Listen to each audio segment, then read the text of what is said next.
and blessed unity with the L-O-V-E. Love is the solution, so set your love free with the L-O-V-E. Further evolution and blessed unity.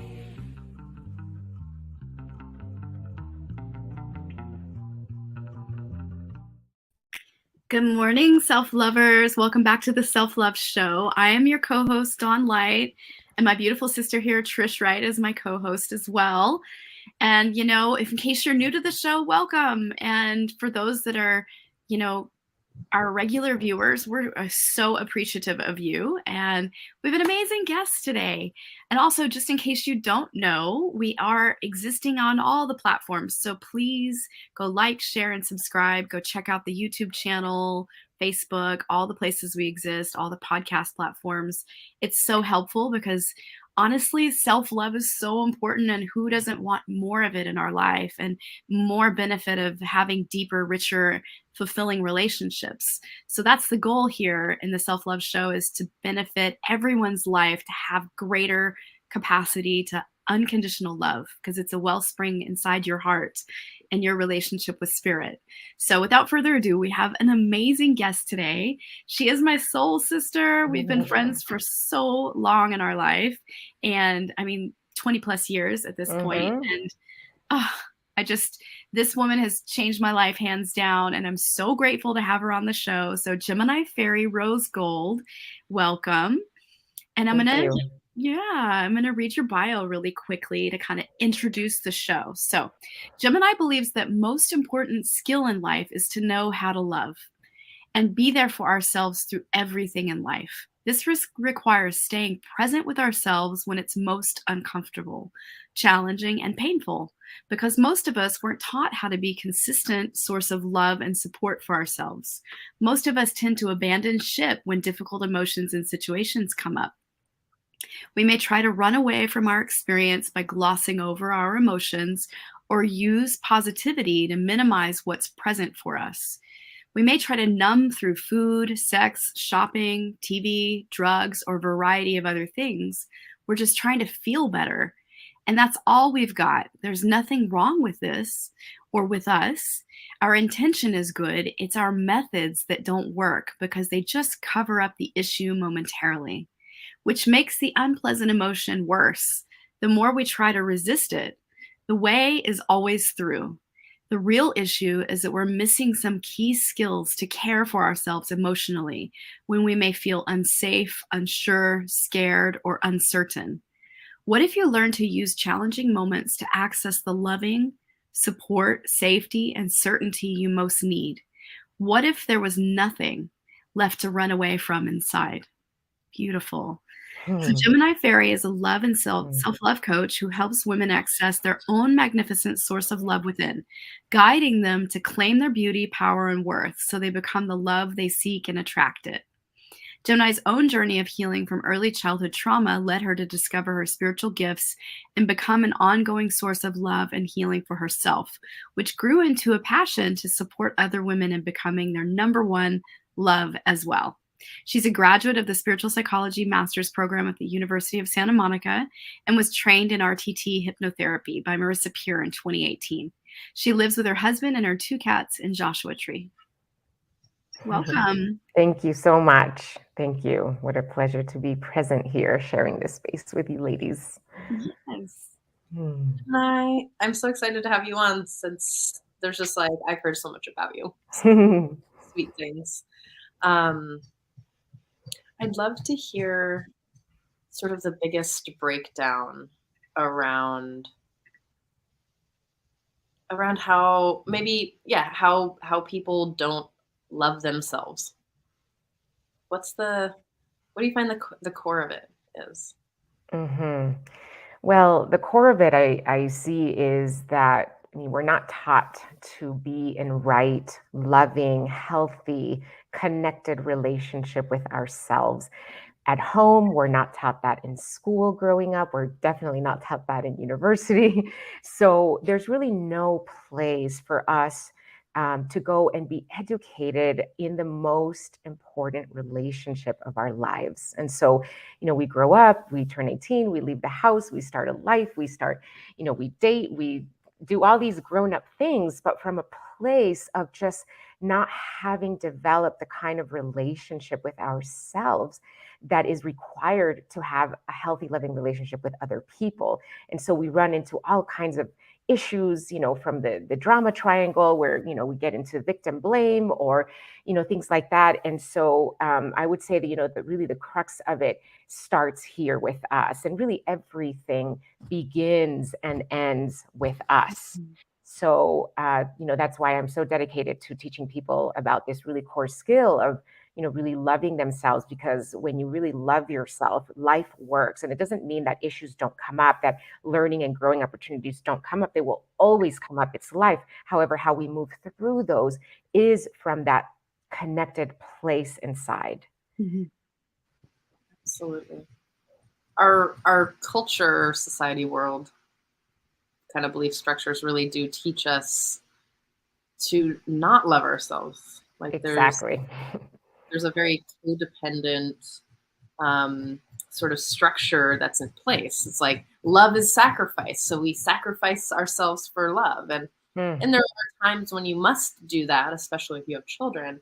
And there's also better relationships when you can find the beauty in your ickiest, darkest parts. And I think it's like incredibly crucial, especially at early age, to teach children this. And there's a big difference. I just want to say there's a big difference between arrogance and this true confidence, right? The arrogance comes from this egoic part that is striving to not be like, to meet a need out of some insecurity, where the confidence piece really comes from a place of inner knowing that I'm weird.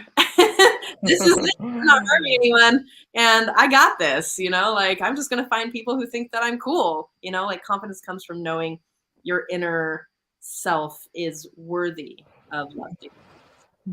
Very much. Because you're giving it to yourself.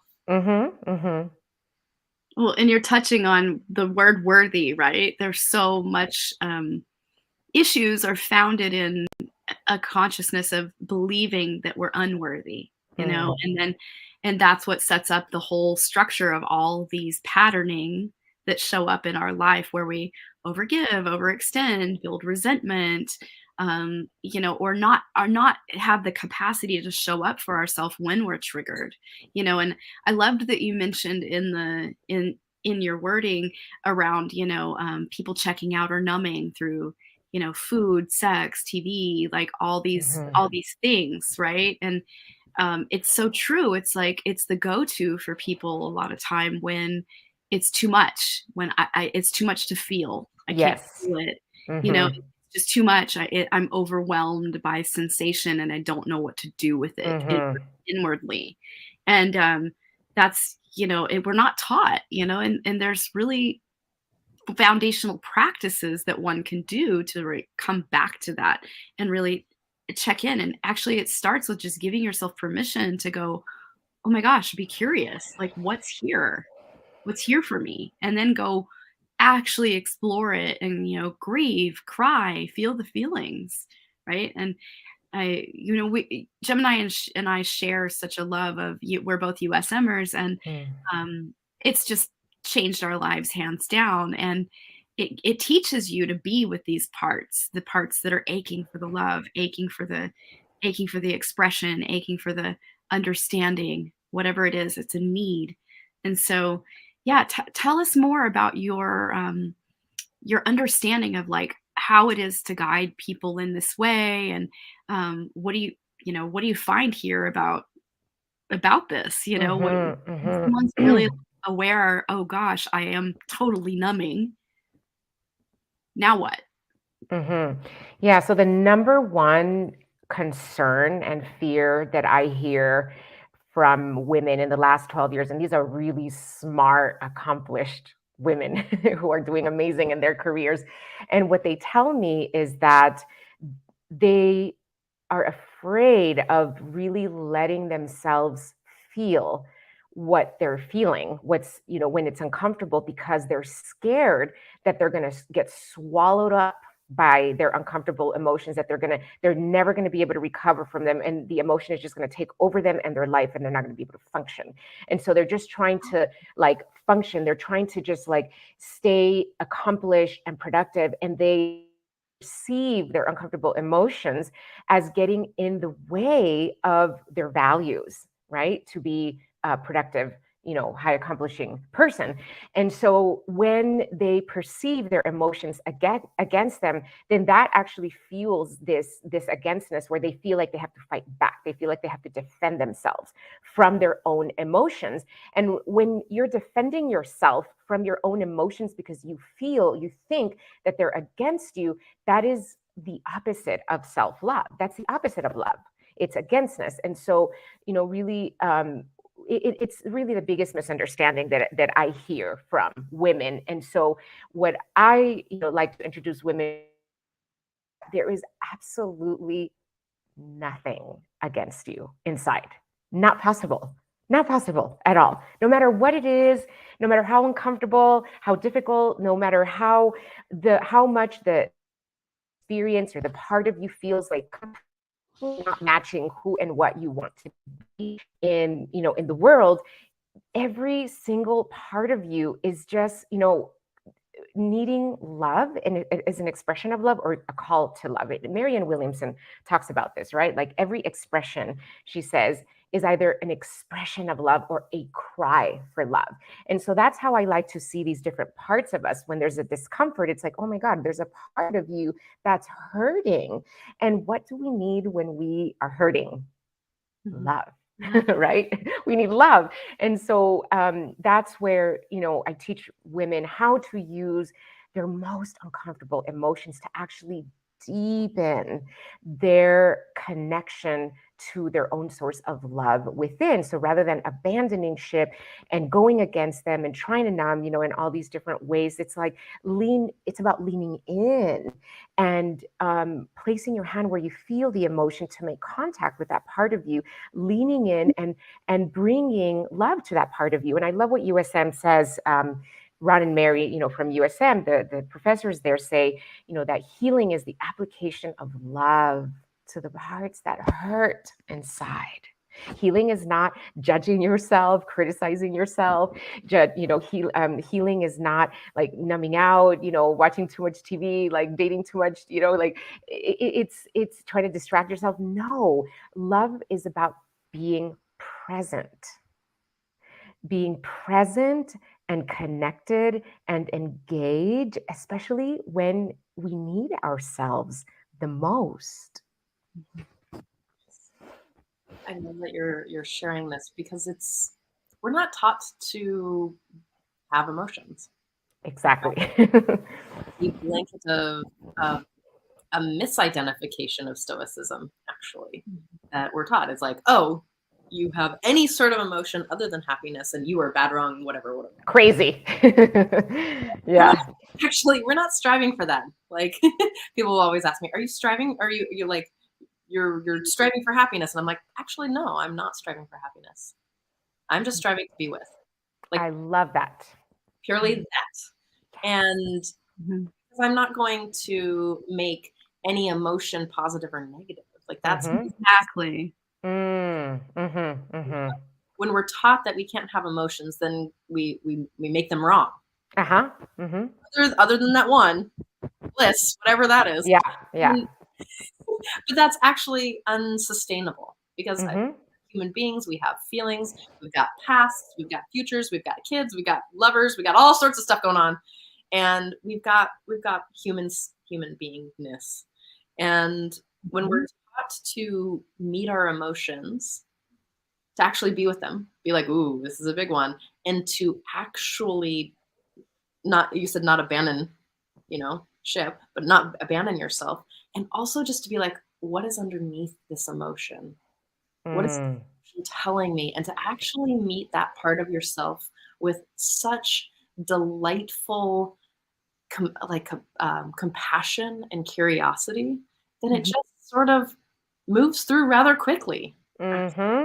You don't get stuck in this overwhelming bit. I mean, don't get me wrong, like a breakup or a death or like accidents or things like that, or they're big, and there's going to be a lot of being with those things and a lot of being in the body to be with Mhm. things. And Yeah. it takes some time, but it'll still process significantly quicker Yes. and Yes. more integrated. Yeah. Yeah. I want to speak into what you said about, right emotions and wrong emotions. And, there's this duality. There's two realms of consciousness as I see it. There's good, bad, right, wrong. And it's a very small world there, because there's only two categories. And if it's good, then you're good. And if it's bad, whatever the experience or the thought or the emotion that you're having, then that comes with self-judgment, self-criticism, being hard on oneself, and all of that. So you really only get, that those two options. Now, on the other, outside of the right, wrong, good, bad, is everything else. It's where all the good stuff is. It's where love lives, where unconditional self-love lives, And so when we step outside of that good, bad, right, wrong model in terms of how we perceive ourselves, how we're in relationship with ourselves, how we think about ourselves, then we have the opportunity to really embrace ourselves. I want to share one of the most powerful decisions I have ever made in my life that I invite my clients to do. Is it's so simple, but it's so powerful. And that is, and I'm going to say it as a decision rather than describing it. And I'm going to invite you ladies to make that decision right now. In case you haven't, if you have, then you can make it again. But the decision is like this. You put your hand on your heart. I'm going to say it in full first, and then I'm going to have you follow after me. So you take a breath of love. You feel the power of your own being, of your own love, of your own dedication to honoring yourself. And then I'll go first. I am making the decision to stay present with myself through everything in life, no matter what. Bless you. Bless you. Yes. And so I want to invite you to make that decision and just share with me how that feels inside. And I want to invite whoever's watching now to also make that decision for yourself, because it will change absolutely everything. So you ready? Mhm. So you place your hand on your heart, you take a deep breath of love, and with all of your heart and soul, I am making the decision to I stay am making the Mhm. decision to stay present with myself to stay present with myself through everything in life, through everything in life, no matter what. no matter what. And then you take a breath of love in, you just close your eyes for a moment and really feel the power of what you just said.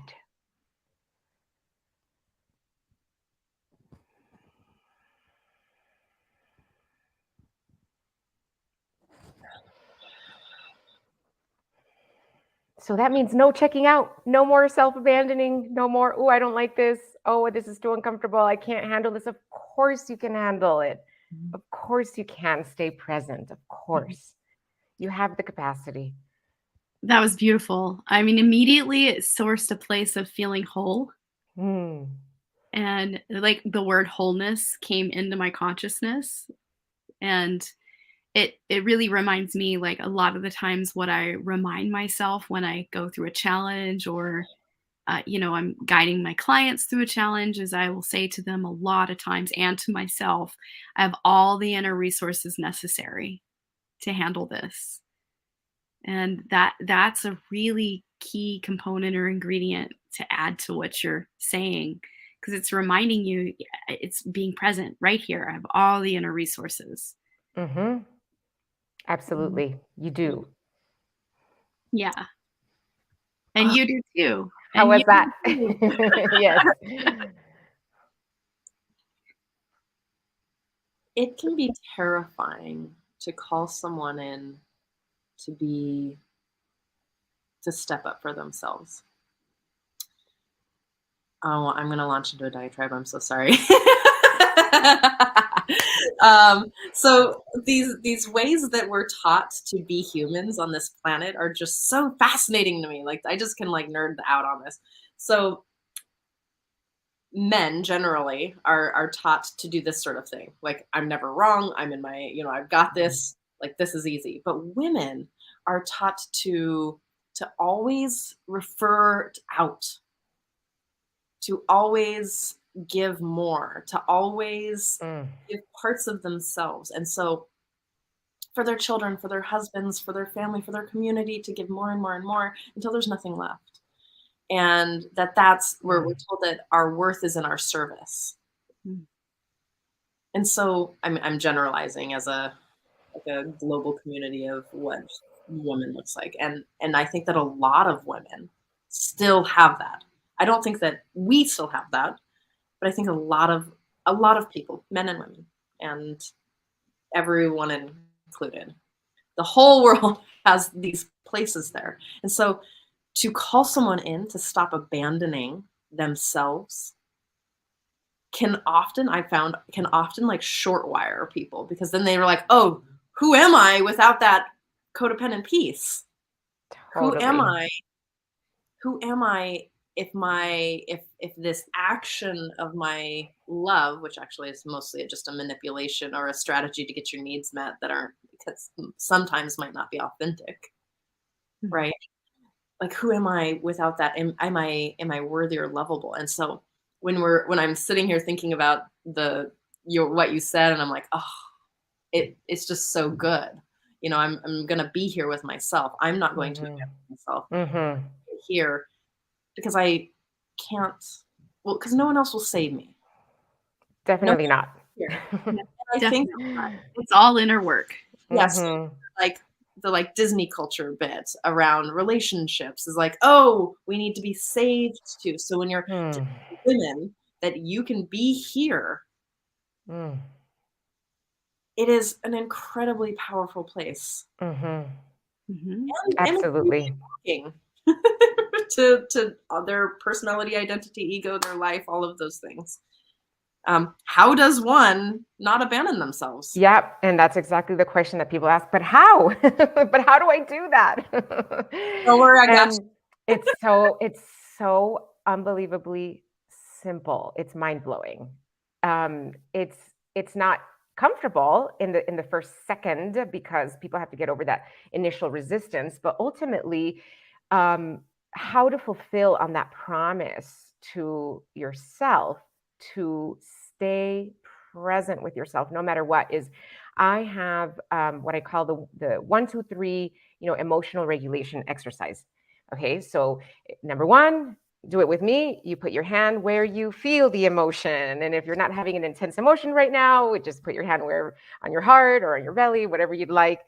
Okay, so number 1, you put your hand where you feel the emotion. So as soon as you feel an uncomfortable emotion rising, before you go into analyzing, trying to figure out, why am I feeling this way? What am I feeling? Why? What, just immediately, second nature, just put your hand where you feel it. Number 2 is you take a breath of love into the feeling. And if you can't take a breath of love for whatever reason, because your mind has a story that does not let you, it's okay. You just take a breath in to what you're feeling. And then number 3, you say to yourself, I'm right here. Say that to yourself right now. See how that feels. Yeah. And you watching too, I'm talking to you too. Yeah. So how does that feel for you to say, I'm right here?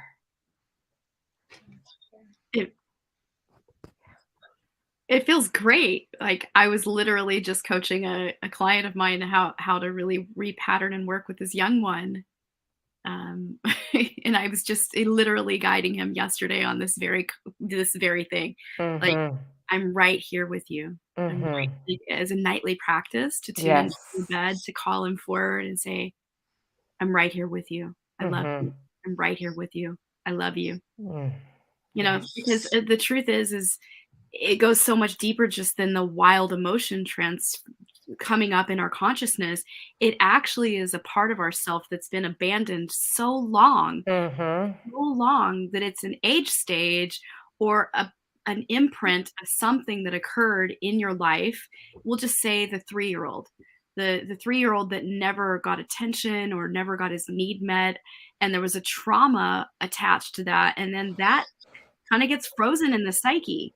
And then later as an adult, what happens is we age, we do all these things, and then all of a sudden that 3-year-old just gets to a point where it's like, I am no longer willing to be in a cage inside. And it starts rearing its head, and then it shows up as major self-abandonment or numbing TV pattern or all kinds of things. Shopping, intense emotions, freaking out with people when people ask you of something. Like, I mean, it can show up in all kinds of ways, and the person that's experiencing the pattern can often be so confused as to why it's arising, and there's a complete disconnect, and they don't realize that, oh my gosh, it's that time period in my life asking for love.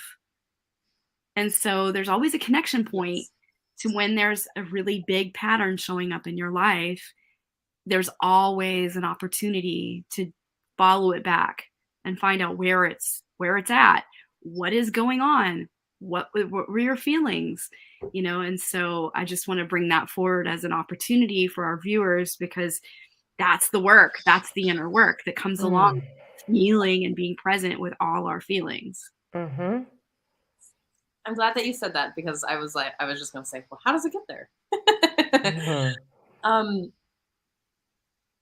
I'd love to talk a little bit more about the ways people self-abandon, because I think that sometimes that can be a really confusing place. Remember the line between, but I love to serve my family, versus where the authentic bit is, and where it's an actual bit or a bid for a strategy for safety, for getting love, where it becomes a manipulation. So authentic, where's the authentic giving versus the, if I don't do this, they won't love me and I won't get what I need. Like, and I'd love to talk about self-abandonment in a sense. Really great question, because I do talk to a lot of women who say the same thing. Well, but I just love people. I just love helping. I mean, there's nothing wrong with that, right? I'm just trying to help. And it's like, well, yeah, there's definitely nothing wrong with self-abandoning. It just doesn't work. There's nothing wrong with overgiving. It just doesn't work. So where the line is, and then there's so many different examples that I can give, but essentially it's like, are we giving from our overflow, or are we giving from our own cup? And I'll explain. So if you find yourself saying yes when you really want to say no, you're not sure, you're uncomfortable, but you feel obligated. So obligation is a big clue that a person is overgiving, overextending themselves, feeling obligated.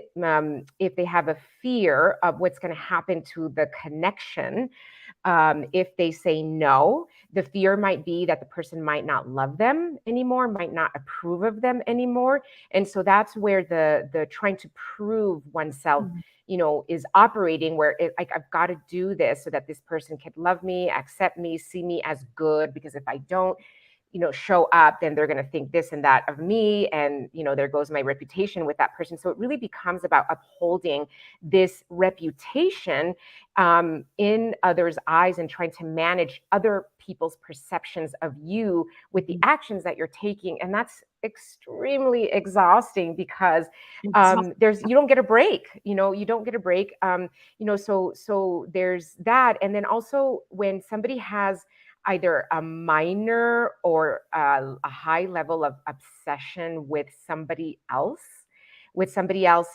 behavior, actions, decisions in relationship to you, like fear of abandonment, fear of rejection, fear of judgment, and that type of thing. So it's like a way of trying to make sure that we never feel these fears of abandonment or rejection, and it, there's an sense of like, I have to work for, I have to earn. And people don't really think this because of course they're wrapped up in the story of I'm just helping. But here's the thing, here's another crux too, is are you attending to your needs and desires and interests? Are you, how is your the quality of your work? How is the quality of your sleep?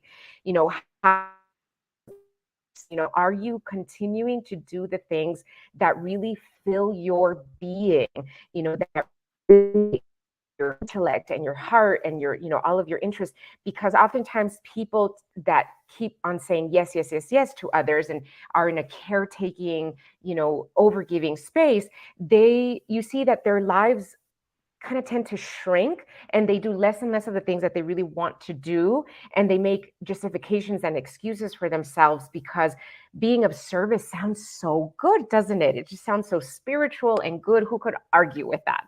Mhm. Oh, and then it's like, well, if I don't help them, you know, then who's going to help them? They need me, you know.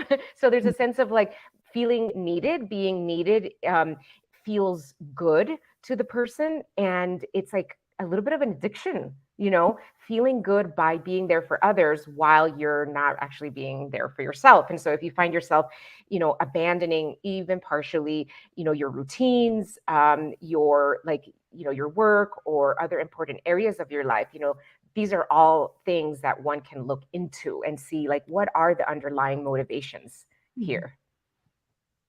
Wow, what you're bringing forward is so important. And I can share a little bit about a client without revealing the name. But so it's been such a big aha the last month or so working with her. She's realized, I helped her realize, like, she's been so outwardly focused on everyone around her and like really frustrating. It's really frustrating when she's met with what is perceived as a lack of compassion. And she can't get it because she's like, I'm always showing up. I'm always giving. I'm always so kind. I'm always so willing to meet your needs. I'm always so willing to be with you in that conversation of what you need and your difficult emotions and really be there for you and caretake. This is her conversation. And it's like, okay, I get this. And there's a part of you that you're not giving that to yourself. And like, where can we turn the gaze inward and look deeply?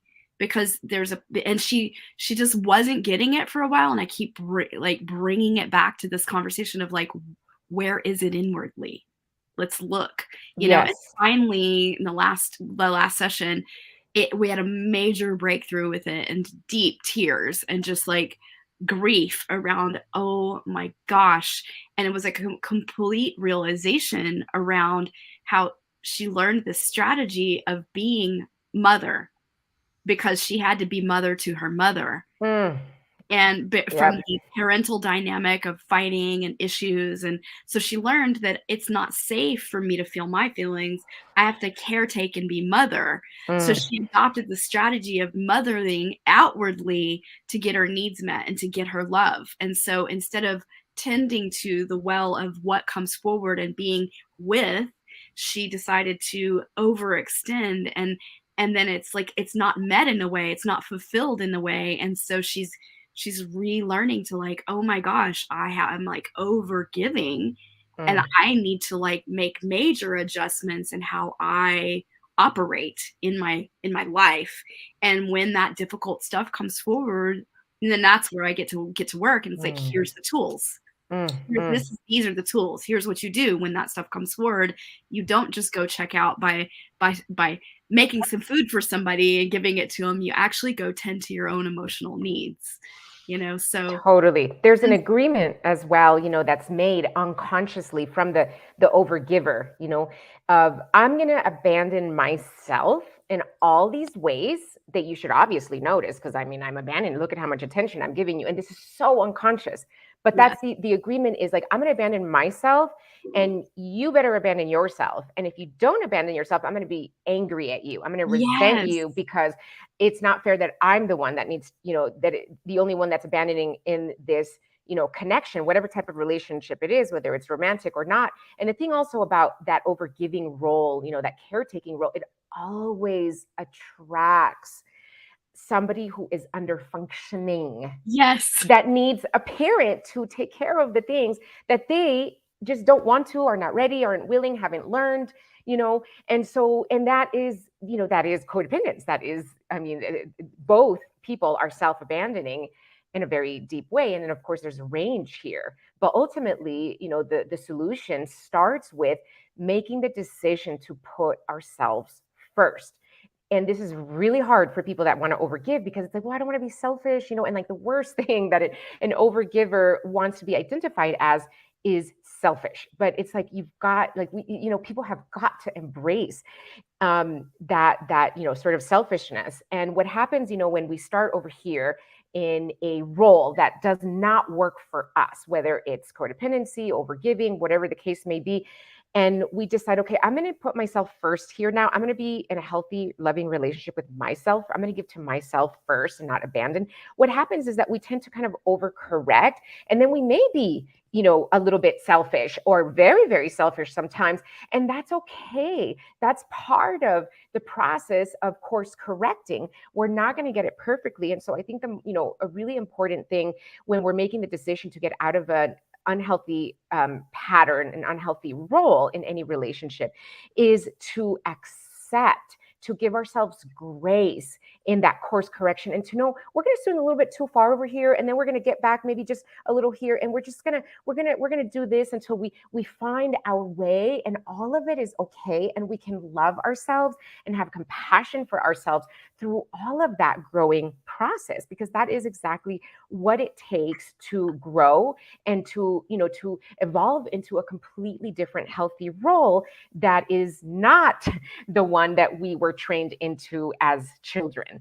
And unfortunately, it is what it is, but women are just tend to be trained into that overgiving role for a variety of reasons. So I think that all women, almost everywhere in the world, have some work to do around healing that overgiver. Mm-hmm. One of the things I love, there's a couple things. I'm going to go back just a slight bit, but one of the things that I really love about this conversation is that there's practical examples, right? If you want to know if you're overgiving or if you're self-abandoning, where are you resenting another person? Yep. It's really good. Totally. Just look there, because that's when you know that you are either doing that thing where you're like, oh, if I do this, they'll give me this. And they might not even know that's the contract that they're signing up for that you haven't told them about. They also might not know that that's what your strategy for love is, to get and receive love. Let's kind of dive a little bit more into. Oh, I'm losing it. Hold on. Right now we're having this conversation about. Okay. Codependency, self-abandonment, overgiving. It's okay. I typed it down because I should have taken the notes. It was something around how. So yeah, I wanted to go back to the resentment being that place of overgiving, and it's a good place of knowing where you're how to check that place. But these are all strategies, right? They're all strategies to get needs met. Yep. So, I remember. Thank you. The difference between being selfish and self-honoring. The difference between being selfish and self-honoring. Ooh, so that's a good one. We're like, oh, I'm so afraid of being selfish. Well, there are people in the world that could literally solve, in their brains and with their pocketbooks, solve homelessness and hunger.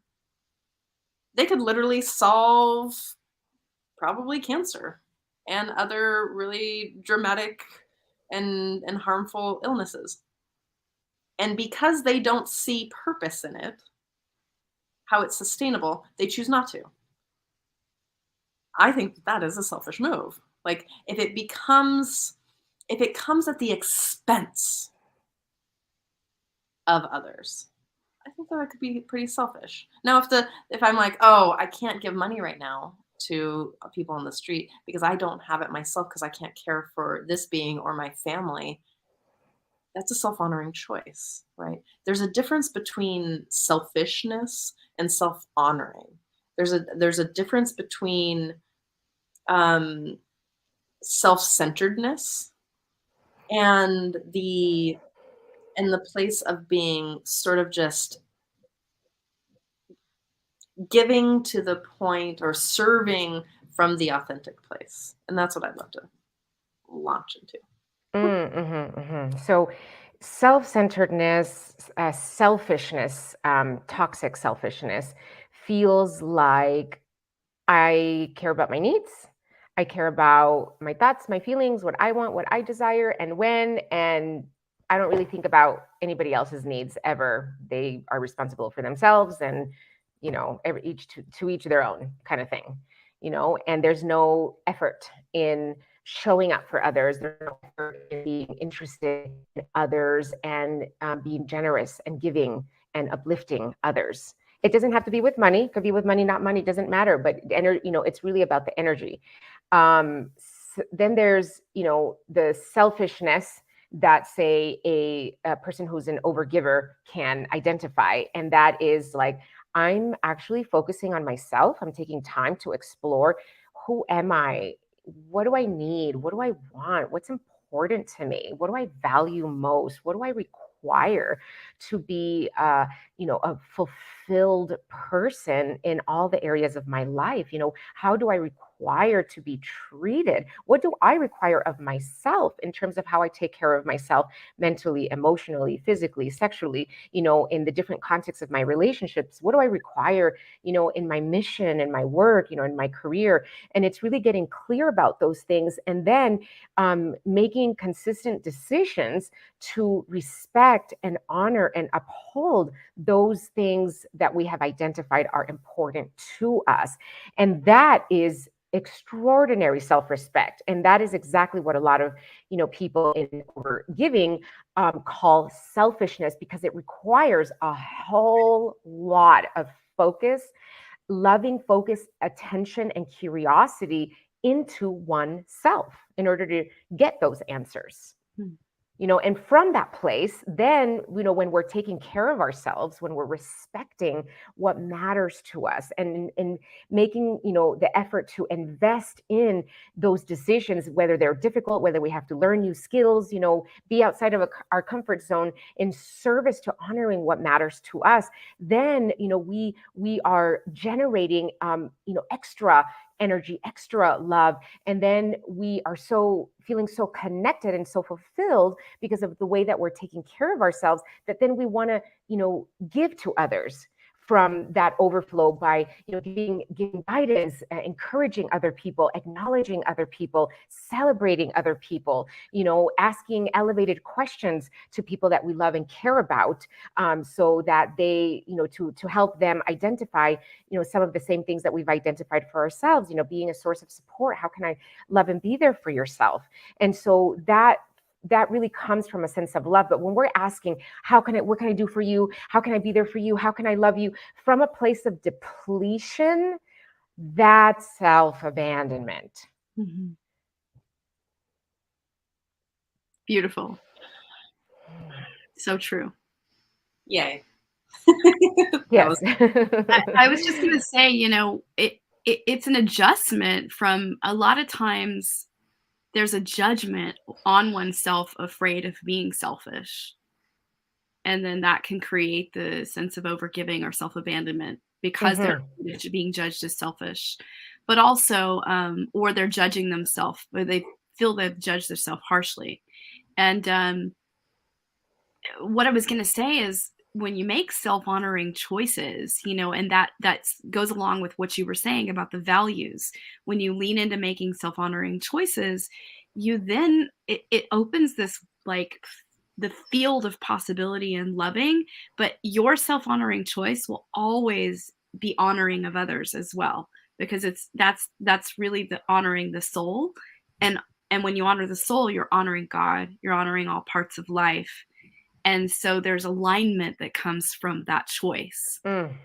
I love that. As within, so without. If we're not honoring ourselves because we're so busy trying to help somebody else, then we're going to have a lot of ideas about, the self-honoring choices that person should be making to honor what we need and what we're trying to get from them, and then that turns into manipulation and control. It's very sneaky. But yeah, as within, without. And so if we're honoring ourselves, we're going to want other people to honor themselves, even if it means we don't get what we want from them at a particular moment. Beautiful. Well said. And this is why I teach self-sourcing.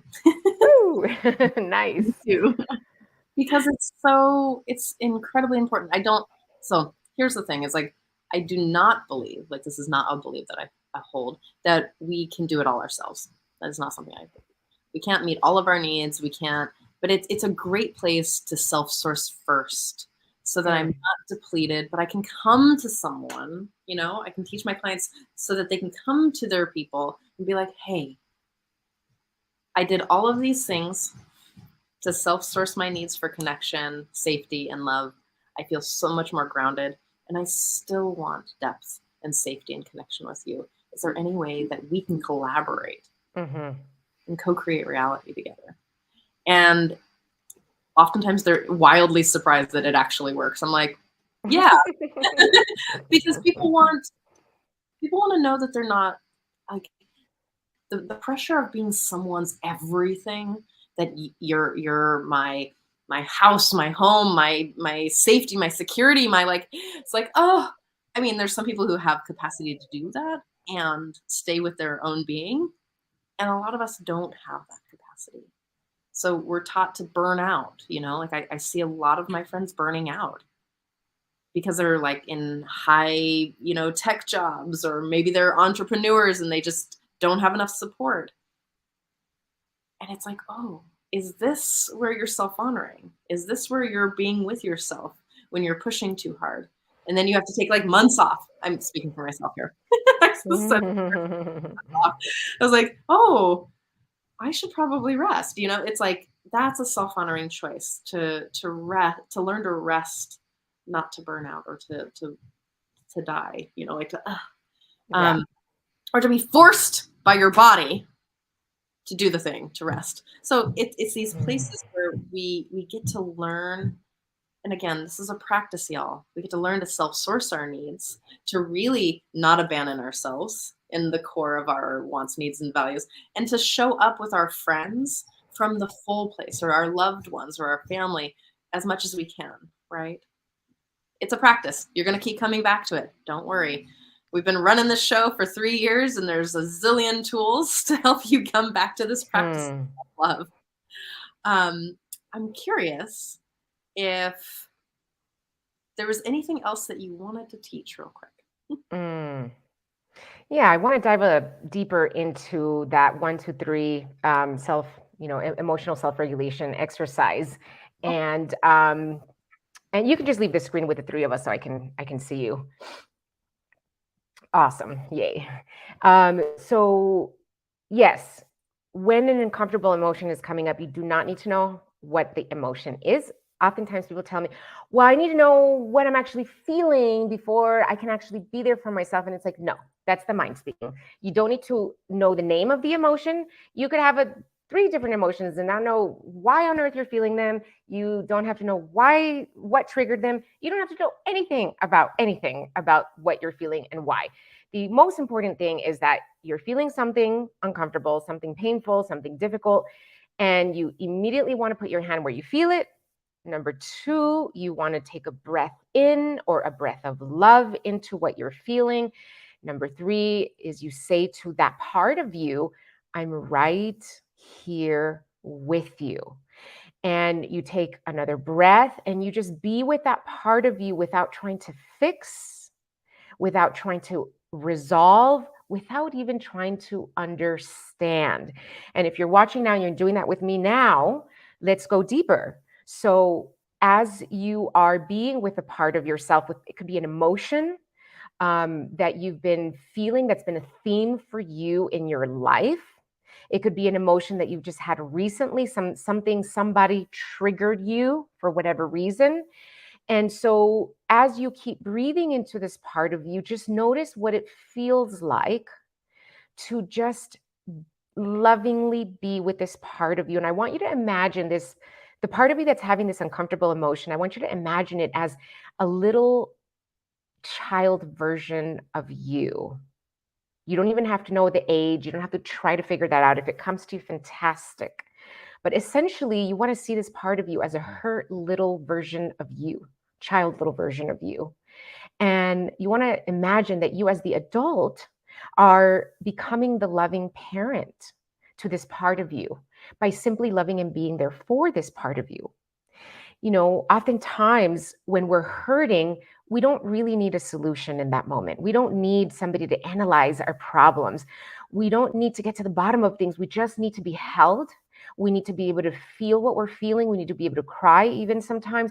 We need to be held and just know that even though we don't have the answers, we don't have the solutions, it's going to be okay. We are going to be okay. And that's the message that I want you to give to this part of you right now, is this sense of like, I see you. And as you're watching, you know, I want you to say to this part of you, I see you as you're holding it with your hand. I feel you, and I'm right here with you. And we're going to get through this together. And then you keep breathing in silence to this part of you.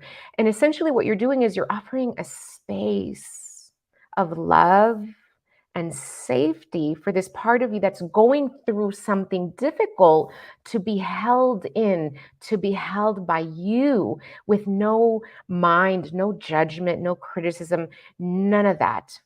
You know, because we don't need to be fixed. We just need to be loved when we're hurting.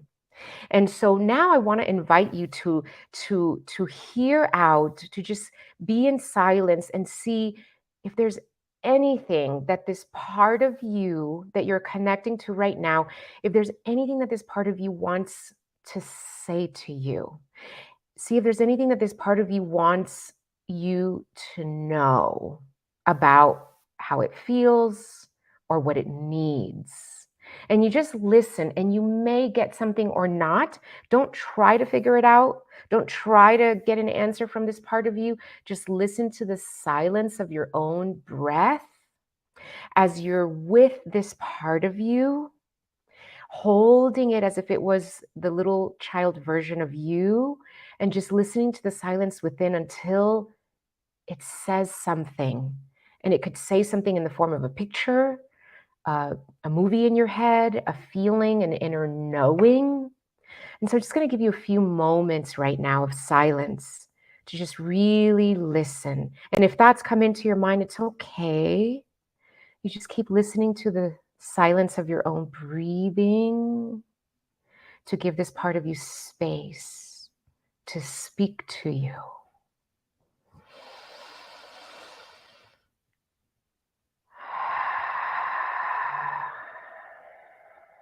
Imagining that you're snuggling this part of you right now.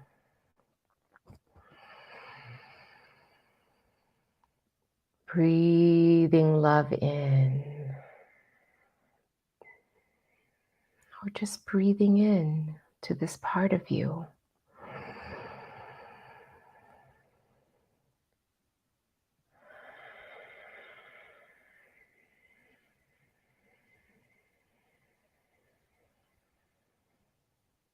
It could be something, an answer as simple as I'm feeling XYZ, or thank you for being with me. And whatever this part of you answers, just say thank you for sharing. I'm right here. And then feel that bond happening with this part of you. And just notice how the emotion has lessened on its own without you trying to force yourself to feel any different, without trying to run away or analyze yourself, the emotion dissipates on its own simply by your loving presence and acknowledging to that part of you that's having that emotion, I'm right here. I see you. I feel you. And oftentimes, that's all we really need. And so, as you begin to open your eyes, just stay connected with this part of you. Now, this is a very powerful practice, and it's just the beginning. What I do with my clients is I have them have, as long sometimes as an hour long dialogue with parts of themselves that they've been abandoning unconsciously. We never do this intentionally. We self-abandon because we just don't know any better, and so you can have a full-on hour-long dialogue to get to the bottom of the source of this disconnect, to understand, where this began, to create a plan that you create together with this part of you, to work together to build, to heal your relationship with yourself, and to build a new relationship that works for you and for this part of you, so that this part of you can feel heard, so that this part of you can feel really seen and cared for by you. And so that's the practice of self-love that really is much richer, that you can either do on your own if you feel like you're skilled enough, or you can work with a coach who can walk you through these elevated healing conversations with yourself, so that you can make things right with different parts of you that you got disconnected from at some point. And it's like a self-reconciliation process of self-love. So I leave you with that. And again, it's put your hand where you feel it. Number 2, take a breath of love in. And number 3, saying to that part, I'm right here. And staying with that part for a few moments before, running off into something else. Okay. So I want you to do that. I want you to make a commitment to yourself that you're going to practice this for the rest of the month, just to see what it's like, to show up for yourself and be present for yourself in this consistent way. And you can always go back to the old way if you don't like it, but I promise you're going to love it. Thank you for your love and your presence and the wellspring of love you bring to the show today. It's so rich and deep, and I'm so thankful for the skills and the tools and just your presence. Like you're a game changer in people's lives, and I'm so grateful for the medicine you bring. It's beautiful. Thank you. It's such a pleasure.